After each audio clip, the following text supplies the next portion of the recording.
Hi friends, அனைவருக்கும் இனிய சித்திரை திருநாள் நல்வாழ்த்துக்கள். இது நேற்று எடுத்த வீடியோங்க. எடிட் பண்ண கொஞ்சம் லேட் ஆகிடுச்சு. வருஷப்பிறப்பு அப்படின்னா அந்த சித்திரை ஃபஸ்ட்டாக சித்திரை கனி காணணும் மறுநாள் அப்படின்னு சொல்லிட்டு நாளே வந்து இந்த பழம்லாம் வாங்கி வச்சுட்டு அதில் நகை இருக்கிற நகை, அதுக்கப்புறம் பணம் இதெல்லாமே வச்சுட்டு ஒரு கண்ணாடி வச்சு காலையில் எழுந்திரிச்சதுமே வந்து அது முகத்தில் தான் முடிக்கணும். அந்த வருஷம் ஃபுல்லாக வந்து காசு பணம் நகையாக வந்து கொட்டுன்னு கொட்டும் அப்படிம்பாங்க. அது உண்மையாக என்னன்னா எனக்கு தெரியலங்க. கிளிக் ஆகிறவங்களுக்கு ஓகே, ஆகாதவங்களுக்கு இந்த வருஷம் இல்லையா நெக்ஸ்ட் இயர் வந்து பெட்டராக இருக்கும் அப்படின்னு சொல்லிட்டு போயிட்டே இருக்க வேண்டியது தான். ஏன்னா நானும் இதெல்லாம் பண்ணியிருக்கேன். இந்த வருஷம் வந்து பண்ணலை. ஏன் அப்படின்னா வந்து போன வருஷமே நடக்கலை, இந்த வருஷம் நடக்கவா போகுது அப்படிங்கிறதுனாலலாம் கிடையாது. நான் மறந்துட்டேன். ஏன்னா அப்புக்குட்டிக்கு வந்து 2 நாளாக சளி ஜுரம், அவனுக்கு லைட்டாக ஏதாவது பிரச்சனை அப்படின்னாலே எனக்கு வேலையே ஓடாது. அவன் நினப்பாவே இருக்கும். அவன் அதுக்கப்புறம் என்னை விடவும் மாட்டான், நசன்னுக்கிட்டே இருப்பான். நார்மல் டேஸ்லேயே வந்து அவனுடைய நசப்பு தெரியும். இதில் கொஞ்சம் முடியல அப்படின்னா ஓவராக வந்து பண்ண ஆரம்பிச்சுடுவான். நேற்று வந்து அவனுக்கு ஃபீவர் வந்துருச்சு அப்படிங்கிறதுனால மருந்து கொடுத்து அவனை சரி பண்ணுறதே எனக்கு பெரிய பாடாயிடுச்சு. அப்படிங்கும்போது நான் அவனை பார்க்குறதுக்கு இந்த ஞாபகம்லாம் எனக்கு இல்லவே இல்லை. தூங்குகிற டயத்தில் தான் எனக்கு ஞாபகமே வந்துச்சு.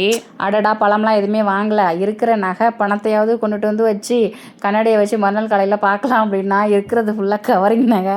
அதை வச்சு பார்த்தா வெறும் கவரிங் நகையாக தான் சரி, அதுக்கு சேராமலே இருக்கட்டும் அப்படின்னு சொல்லிட்டு நான் எதுவுமே வைக்கலை. இந்த பேங்க்காரவங்கள்ட்டலாம் போயிட்டு இந்த சித்திரை 1க்கு மட்டும் என் நகையை கொடுங்க, நான் மறுநாள் காலையில் அது முகத்தில் முழிச்சிட்டு திருப்பி தரேன் அப்படின்னு சொன்னால் ஒருவேளை கொடுப்பாங்களா என்னான்ட்டு யோசனையாக இருக்குது. இந்த ஃபெஸ்டிவல் டைம்லாம் வந்துச்சு அப்படின்னா எல்லாருக்கும் பிடிக்குமா பிடிக்காதெல்லாம் எனக்கு தெரியல. எனக்கு பிடிக்கவே பிடிக்காதுங்க. நார்மல் டேஸ் அப்படின்னா வந்து க்ளீனிங் ஒர்க்குனா ஒவ்வொரு நாளைக்கும் ஒன்று பண்ணுவோம். இப்போ வீடு துடைக்கிறதுனா வாரத்துக்கு 2 நாள் துடைப்பேன்.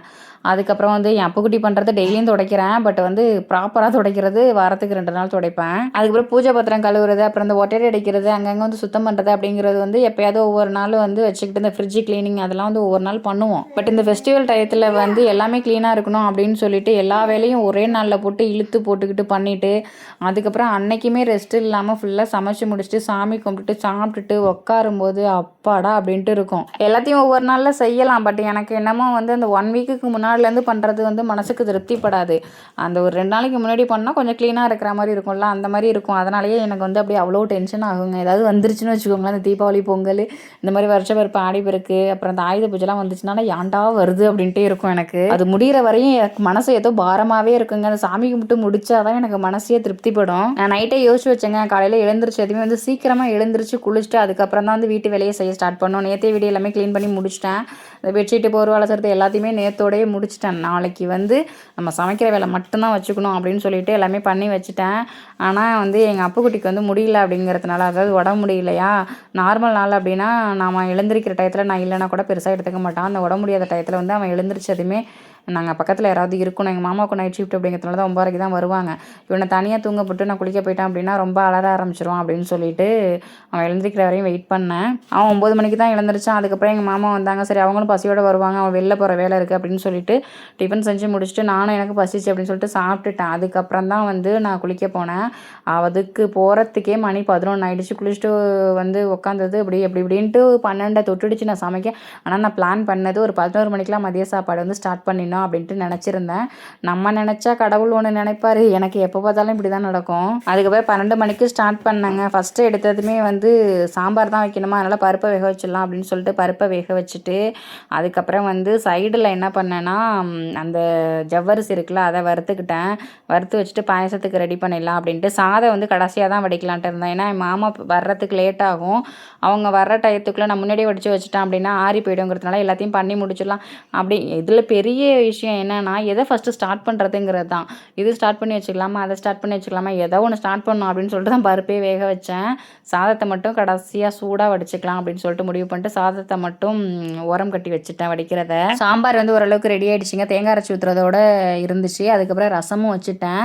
ரசம் வைக்கிற டயத்தில் வந்து கடுகு போட்டு தாளிக்கிறப்ப பக்கத்தில் வந்து அந்த பாயசம் வச்சுருந்தேன்னா அது தெரிச்சிடுச்சு அப்படின்னா சாம்பாரில் விழுந்துச்சுன்னா கூட பரவாயில்ல, பாயசத்தில் விழுந்துருச்சுன்னா என்ன ஆகிறது கடுகுங்கிறதுனால ஓரம் கட்டி வச்சுட்டேன்.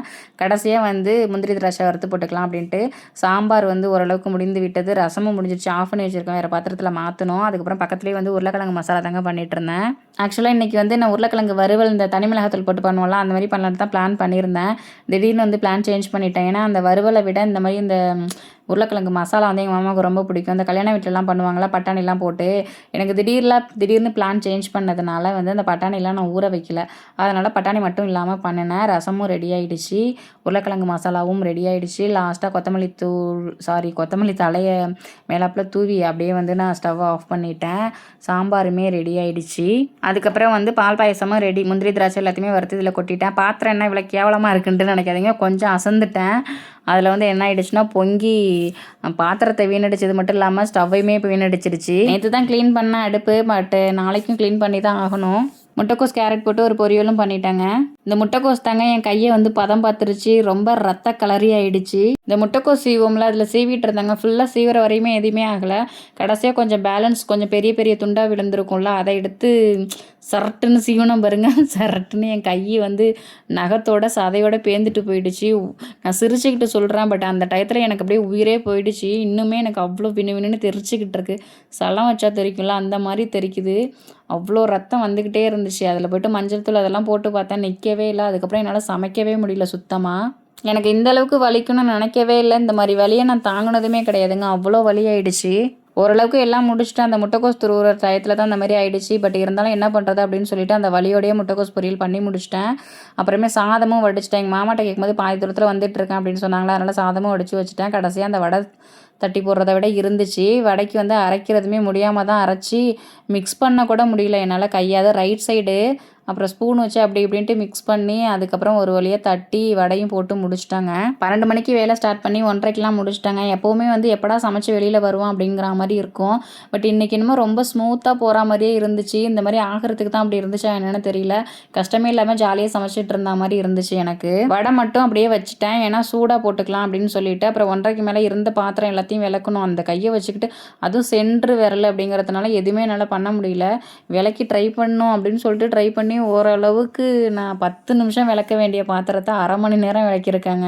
அப்படி இப்படின்ட்டு ஒரு வழியாக எல்லாத்தையும் சமைச்சு முடிச்சிட்டாங்க. இருந்தாலுமே வந்து இந்த வலி எனக்கு இன்னும் வரையுமே நிற்கவே இல்லை. இந்த மாதிரி வலியை நான் அனுபவிச்சதே கிடையாது. அதுக்கப்புறம் சாமி கும்பிட ஸ்டார்ட் பண்ணிட்டாங்க. எப்போவுமே வந்து எங்கள் மாமாவை தான் அந்த சூடம் சாம்பிராணி எல்லாமே காட்ட சொல்லுவேன்.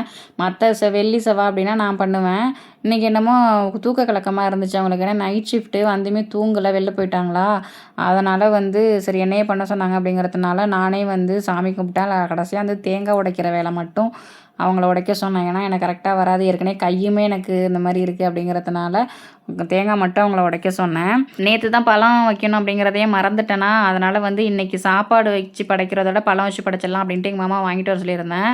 அவங்க வீட்டுக்கு வந்ததே 3 மணிக்கு மேலே தாங்க வந்தாங்க. கரெக்டாக 3 to 4:30 ராகு காலம். அது வரையுமே சாப்பிடாம இருக்க முடியும், பசி தாங்கவே முடியல. ராகுங்கிறது சாமி தான் அப்படின்னு சொல்லிட்டு 3:30க்கு சாமி கும்பிட்டுட்டோம். தேங்காய் மட்டும்தான் எங்கள் மாமா உடைச்சாங்க. அவங்க தேங்காய் உடைச்சிருக்கிற லட்சணத்தை பார்த்தீங்களா, தூக்க கலக்கத்தில் ஏதோ உடைச்சி விட்ருக்குறாங்க. கேட்டால் இப்போ தான் வந்து கரெக்டாக உடைக்கிறாங்களாம். ஆதி காலத்துலலாம் குறுக்கனை இருக்க தான் உடைப்பாங்களாம்.